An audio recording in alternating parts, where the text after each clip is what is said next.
বলুন দেশি কই হবে, মাগুর চিংড়ি হবে, শুনবেন কই ছোট দাদা শাড়ি বেশি দেবো দেশি শাড়ি বেশি দেবো।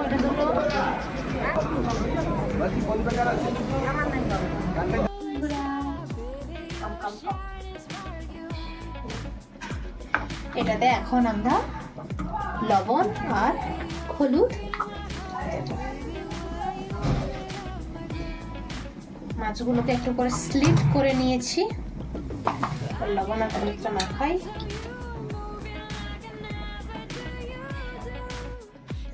এবার গ্যাস জ্বালিয়ে কড়াই চাপিয়ে দিয়ে কড়াই গরম হয়ে গেলে তাতে সরষের তেল দেব।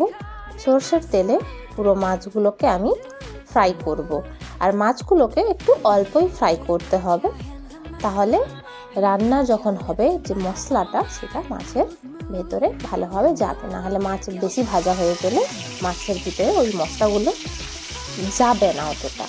তো মাছ ভাজতে ভাজতে এদিকে আমি মশলাটা বানিয়ে নিচ্ছি। শিল নোড়াতে শুকনো লঙ্কা, গোটা জিরে আর গোটা ধনিয়াকে একসাথে পেস্ট করে নেব, একদম মিহি করে। শিল নোড়াতে পেস্ট করলে মশলার একটা আলাদাই টেস্ট চলে আসে। তো আমি পেস্টটা করছি আর ওদিকে মাছটাও ভাজছি।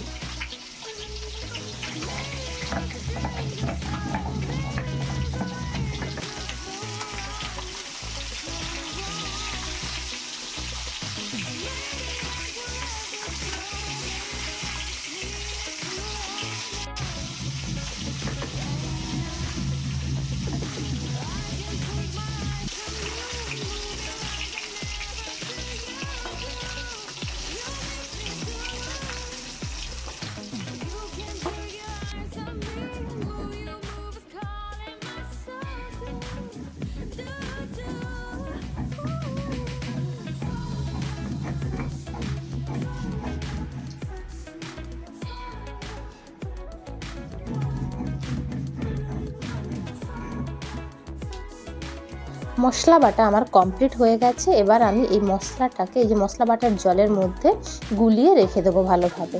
আর ওদিকে ওই গরম কড়াইতে যেটাতে মাছ ভেজেছিলাম সেইখানে আর একটু তেল অ্যাড করব, দিয়ে ওই তেলটা গরম হয়ে উঠলে তাতে কালো জিরে ফোড়ন দেবো। কালো জিরে ফোড়ন দেওয়ার পরে সঙ্গে সঙ্গে ওই মশলা করা যে জলটা ওইটাকে আমি এর মধ্যে দিয়ে দেবো এবং এটাকে কষাতে হবে, কারণ ঝাল আছে, তো ঝালটাকে না কষালে খুব ঝাল লাগবে।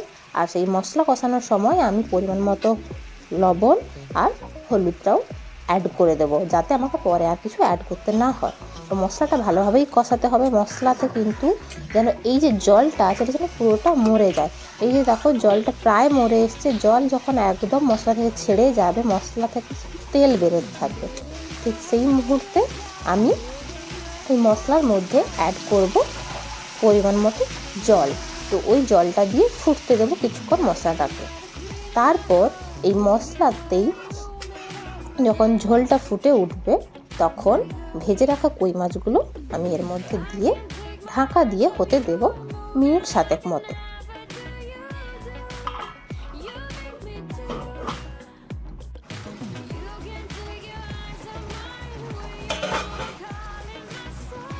সাত মিনিট পর ঢাকা সরিয়ে কেটে রাখা কুচনো ধনে পাতাগুলো আমি এর উপর দিয়ে গ্যাসের ফ্লেম বন্ধ করে দেবো। ব্যাস আমাদের রেডি হয়ে গেল একদমই পুরনো দিনের সেই কই মাছের তেল কই।